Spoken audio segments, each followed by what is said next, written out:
What's going on? Welcome back to the Bring the Sink podcast. I'm your host, Justin Hamroun, and we got the AFC and NFC Championship recap. Unfortunately, we got to recap my Denver Broncos losing. It was a tough end to the season, but at the end of the day, this is an NFL podcast, not a Denver Broncos podcast. As much as I have my biases either way, we're going to get through all of these games, and I'm going to have some partially biased takes and some partially unbiased takes. So here we go. We got a good one, y'all. So let's get into it. First and foremost, I want to congratulate the New England Patriots and the Seattle Seahawks for making it to Santa Clara and making it to Super Bowl 60.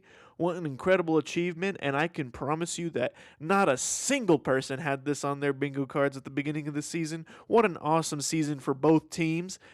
Both teams vastly outperformed their expectations, and we're going to get into the first game of the conference championship slate with the Patriots visiting my Denver Broncos. Going into this game, if you listened to my last episode, you would know that this was kind of house money because at the end of the day, I was supremely devastated that Bo Nix was injured at the end of that Bills game. And when I received the notification that Bo Nix was injured, I was truly devastated. It felt like somebody had just stabbed me in the heart, and I got a remembrance of that pain last night because I promise you guys, I truly promise you that this would have been a different ball game. I'm not saying that the Broncos would have won, but there was a good 95% chance that the Broncos would have won with Bo Nix. But at the end of the day, coulda, woulda, shoulda. It is what it is. A win is a win for the Patriots, and a loss is a loss. And if you told me at the beginning of the season that the Broncos were going to lose in the AFC Championship, I would have taken that deal 10 times out of 10. I think that was my original goal throughout the season was I think the ceiling has to be either the divisional round or the AFC Championship as long as we can win one playoff game. And then once we started getting into the running for the number one overall seed, that's when I started thinking about Super Bowl. But at no point during the season did I ever think that the Broncos had a remote chance of winning the Super Bowl. I thought the Super Bowl belongs to the NFC, and I still hold that belief to be true right now. I still believe the Super Bowl belongs to the NFC this year, but it would have been nice to see them in the Super Bowl. But I guess I don't have to worry about watching my team as I'm hosting a Super Bowl party. Because if you know me personally, you know that I always try to host a Super Bowl party every single year, and it's awesome, but it's a lot of work. And although that it's a good time, it still takes a lot of energy, and I have to be my most outgoing self. I say this as I have a podcast where I yap for 40 plus minutes on a daily basis or on a weekly basis, but I don't think I would have been as gracious of a host if my own team was playing in the Super Bowl. So now I don't have to worry about that. It would have been a good problem to have, but it is what it is. So let's get into the game. The Broncos came out, and it looked like Jarrett Stidham was really ready to shock the world. He came out and he dropped an absolute dime to Marvin Mims and then rolled out of the backfield on a play-action pass and hit Cortland Sutton in the corner of the end zone. It was like, wait a second, do we have something here? This is awesome. But no, folks, unfortunately, we did not have something there. And although the defense for the Broncos played phenomenally, and I do want to partially give credit to the Bo Nix injury for that because I feel like it put a little pep in their step. It gave them a little jolt. They had to play extra exceptionally because they knew they had to do it for Bo. They knew that they had a backup quarterback that wasn't going to score a lot of points. So I do give them all the credit in the world. They held Drake May to 86 yards. 86 yards. That's the most sickening part of all of this is the fact that a quarterback is going to go to the Super Bowl after tossing 86 yards in a conference championship game. But enough with the tears, enough with the crying. I can sit here and make excuses, but the Broncos beat themselves. They 100% beat themselves. They missed 3 field goals. They went for it on 4th and 1 instead of taking the points when they were up 7-0. They fumbled and let the Patriots recover at the 12-yard line for their only touchdown of the day. This game, if the Broncos played mistake-free football and had a well-coached game, it could have ended 7-3. The Broncos could have made it to the Super Bowl scoring 7 points in a ball game. Ain't that something? The defense was playing phenomenally. They were not letting Drake May get anything whatsoever besides the couple of scrambles that he got. I think he ended with a total of 65 scramble yards, so that was all credit to him for exploiting that weakness. But for the most part, the defense put the other team on absolute shackles. Wow, say that 5 times fast. Because both defenses were a major, major problem. Now, if you listen to my Wild Card Weekend recap, you remember me saying that the Chargers only put up 3 points against a mediocre defense. Now, I am going to give the Patriots credit. They do have an awesome defense. I don't think it's a top 5 defense. It might be a top 10 defense, but it's very well not a mediocre defense. So I do have to backtrack on that. Also, I do want to apologize. My last episode, I was not the freshest. There was a couple of instances where I gave incorrect information. Like I said that J.K. Dobbins was coming back. J.K. Dobbins was not coming back. I'm not sure where I got that information. I will be sure to check my sources thoroughly. I also said that Brandon Jones might be coming back. He indeed did not come back. And I also said that Zach Charbonnet for the Seahawks would be a huge problem for that Rams defense. And as you know, Zach Charbonnet did not play. So that one, totally on me. I was busy all week. There's no excuse. I will be better next time, and I will not make those mistakes. Like I said, totally unacceptable on my part. Won't happen again. Now, as for the Patriots, like I said, the Broncos beat themselves, and the Patriots were able to take advantage of mistakes, and a good football team always takes advantage of the other team's mistakes, and that's exactly what the Patriots did. Now, one thing I just cannot comprehend for the life of me is these Patriots fans. You know, it's always the East Coast fans. These guys are just relentless, man. It's like, I don't understand. These guys are pounding their chest like, yeah, we made it to the Super Bowl. We beat the fraud Broncos, blah, blah, blah. Like, you guys are delusional for thinking you would have beat us with Bo Nix. We would have beat y'all even if you had, Joe Montana or something. Like, dude, give it a break. You guys beat the Broncos with a backup quarterback by 3 points after they missed 3 field goals, and the backup pretty much gifted you 2 turnovers, one of them at the 12-yard line for your only touchdown of the game. Like, give it a rest. And not only that, Vegas literally had the Patriots favored in this game by anywhere between 3.5 to 5.5 points, which means if you won this game, you did what you were supposed to do. I don't understand the whole pounding of your chest as if you overcame all odds and you were this big-time underdog against a backup quarterback. I don't understand. Like, the whole entire Broncos fan base was riding behind Stidham because we had no choice. He's the backup quarterback. What are we supposed to do? Just throw in the towel and be like, it was a great season, guys? No, we're going to remain optimistic. We're football fans. But at the end of the day, 71% of betting America bet on the Patriots, and they didn't even cover the spread. So don't mind me. Congratulations, New England, for doing what you were literally supposed to do. And I don't understand this whole fraud talk. It's like, first of all, I am honored as a Broncos fan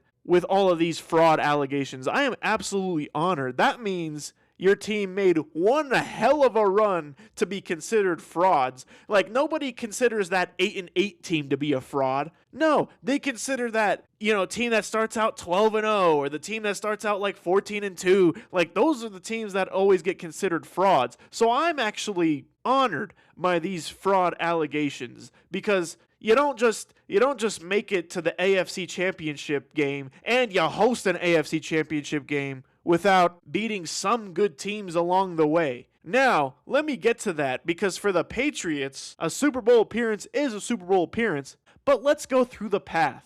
You guys remember when I did my wild card recap between the Chargers and the Patriots, and I went ballistic on the Chargers for their showing or lack thereof, especially on the offensive side of the football where they only put up 3 points against that Patriots team that wasn't necessarily known for their defense at the time. And you already know my opinion of Justin Herbert being legitimately one of, if not the biggest playoff choker of all time. So that was the wild card round, okay? Fast forward, you play against the Texans. Now this one, it was a hard-fought W. This one, you truly earned. But for that Texans offense, they were missing their best offensive weapon in Nico Collins, and C.J. Stroud legitimately threw turned the ball over 7 times in his 2 playoff games in 2026. Not necessarily the most impressive victory, if you ask me. Next week, you go to Denver. Denver's always a tough place to play, but you open up the odds as favorites as anywhere between 3.5 to 5.5, depending on the sportsbook that you use. I don't gamble. I just look at the odds because these guys know a thing or two about predicting games. And why, might you ask, are you favored by anywhere between 3.5 to 5.5 points against the number 1 seed in their home stadium? Well, it just so happens that their star quarterback gets injured on the second to last play of the game the previous week, and you're going up against a backup. So you get Justin Herbert, C.J. Stroud, and Jarrett Stidham as your path to the Super Bowl after playing legitimately the easiest schedule of all time. This Super Bowl appearance was handed to them on a silver platter, and honestly, props to them for doing what they were supposed to do.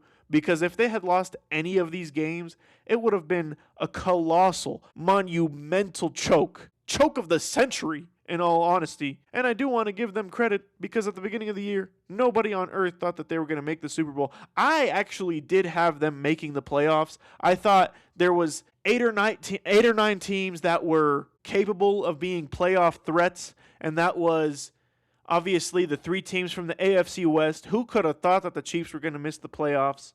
I thought the Jaguars could have made some noise, especially with the hiring of Liam Cohen.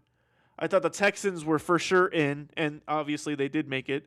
I thought the Ravens were a for sure lock. And then obviously Tomlin doesn't miss the playoffs no matter what and no matter who's at the quarterback position. And then obviously you got Joe Burrow and the Bengals, and Joe Burrow was pissed coming into the year after missing the playoffs for 2 straight seasons, and who could have thought that he would get injured at the beginning of the year and kind of ruin the season for them as well. So I had all of these teams fighting for a playoff spot, as well as obviously the Bills and the Patriots, because going into it, a lot of people were saying this was one of the easiest schedules of all time. Them and the 49ers. So I believe I had them winning 10 games at the beginning of the year. Now, they won 14 in the regular season. So all the props to them. They beat all the teams that they were supposed to do. It's the National Football League. That is hard to do. But this has just not been an impressive run at all. And I think they are going to get their absolute teeth kicked in the Super Bowl when we get to see them going up against a real team that has a real offense, a real defense, and a real special teams unit. So speaking of that, let's cover this Seahawks-Rams game because I am sick and tired about thinking about this Broncos-Patriots game. One last thought, hell of a season by Denver. Now Russell Wilson is officially off of the books, and you can go find some actual decent weapons that can hold on to the ball, that can run the ball, that can find some holes. You know, you got the O-line. You got the entire defense. Hopefully Vance Joseph doesn't get a coaching job. You just need some wide receivers, like one solid, like top 5 caliber wide receiver, and then a consistent running back turns this team into an absolute juggernaut. This team was getting willed to victories by the defense and Bo Nix week after week after week, and that's why we saw this team barely eking out victories week after week by 3 points, 7 points, 6 points, 1-possession victories almost every single week, no matter if the team was good or bad, no matter if the opponent was top 5 in the league or had a top 5 draft pick. I promise you guys, if the Broncos can get a top 5 caliber wide receiver, whether free agency or a trade or somehow lucking into the draft, and then a consistent running back, it doesn't even have to be a star, a consistent running back that doesn't get hurt, like J.K. Dobbins. J.K. Dobbins was awesome, but he just gets season-ending injuries legitimately every single year, so that's not something that you can literally trust. It's availability is reliability. If they can get a consistent running back, maybe a tight end, this team has the opportunity of going 17-0, I promise you. Now, as for the real Super Bowl, the Rams and the Seahawks. This game was awesome, and it legitimately washed out the taste of the Broncos' loss so quick, because this game was just pound for pound, scoring left and right, offense, points, great defensive plays, great offensive schemes, great defensive schemes. This was what I wanted to see in a football game. The earlier football game, it was just sloppy. It was, okay, field position, I'm going to punt the ball. Don't really trust my offense here. I trust my defense. The snow has been accumulating. We're not going to do anything. This NFC game, this was some real juggernauts. This was some heavy hitters. I told you guys a few episodes ago that my Super Bowl pick out of the NFC will be coming from the NFC West. And no matter who won this game, I would have been correct, because both teams were in the NFC West, obviously. Last week, I said that the Rams beating the Bears was probably the best outcome for football purposes, because the Rams were the ones that give the Seahawks the biggest fight all year. The Seahawks have been blowing out teams, and good teams, I should say, all season long. And the Rams were the only ones to not only beat them, but keep it close when they did lose. So that's exactly what happened in this game.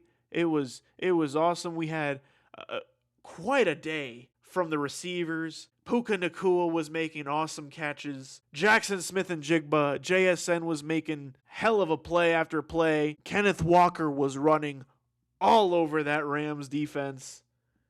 And I'm happy for Sam Darnold too. I'm real happy for him. And it's just, the guy, you can't even script this. If you scripted Sam Darnold's journey, you would have thought this is totally unbelievable. This is too unbelievable for Hollywood.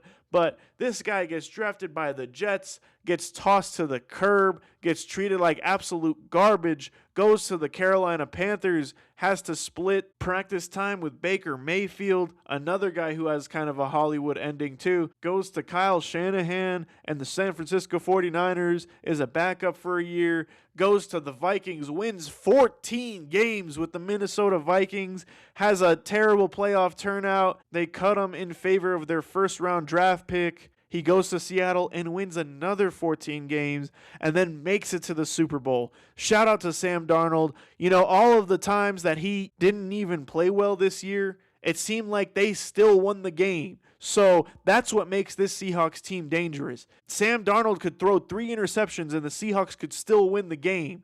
That's truly dominant in my opinion. And I'm going to give you guys my prediction right now. I think the Seahawks beat the Patriots 30-14. Now, we're going to release a Super Bowl pick and preview episode a few days before the Super Bowl, and I'll have time to think about it. But for right now, my raw, unfiltered pick is 30-14 Seattle. I honestly thought either of these teams would have capably handled the Broncos or the Patriots, and it was just a matter of when, not if. One thing I want to say about the Seahawks, is that the transaction of Rashid Shaheed, the trade of Rashid Shaheed midway through the season, is legitimately one of the greatest mid-season trades that I could ever think of in my entire life. Maybe the acquisition of Von Miller is a close second for the Rams, because that really changed up their squad and they were instantly Super Bowl contenders afterwards. But this acquisition of Rashid Shaheed